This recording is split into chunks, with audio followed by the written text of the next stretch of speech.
happy to be here, and I'm really so excited to be presenter of this classic movie of Lal Singh Chadda.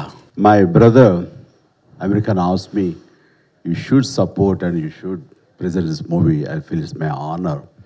Don't request me, just you summon me or you order me. That's what I said first.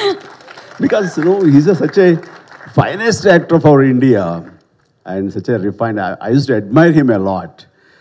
And such a finest actor, when he asking, please, can you support this? Yeah, it is my privilege to support and to be back of this movie.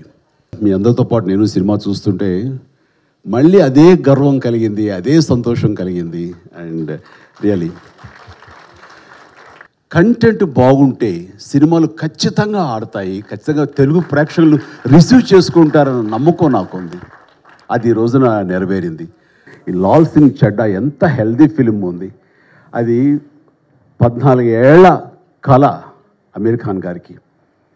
ఆ dream ఈ రోజున ఈ విధంగా fulfil అవుతున్నందుకు మేమందరం కూడా నిజంగా చాలా happy feel అవుతున్నాం. మీతో పాటు రేపు రిలీజ్ అయిన తర్వాత ఆంధ్ర ప్రేక్షకులు ఖచ్చితంగా ఈ సినిమాని ఆదరిస్తారు. అండ్ అన్ని రకాల తను అమీర్ ఖాన్ ఆయన తీసుకున్న ఆ శ్రమకి, ఆయన పడ్డ కష్టానికి ఫలితం లభిస్తుందని మనస్ఫూర్తిగా నేను విష్ చేస్తూ అండ్ ఎంటైర్ టీమ్కి నేను ఆల్ ద వెరీ బెస్ట్ చెప్తాను. నాగ చైతన్య కూడా ఇందులో చాలా చక్కటి పాత్ర వేశారు కాబట్టి చాలా ముచ్చటగా అనిపిస్తుంది. అంటే వీళ్ళందరి కృషి సఫలీకృతం కావాలని మనస్ఫూర్తిగా మరొకసారి నేను నా అభినందన తెలియజేస్తున్నాను.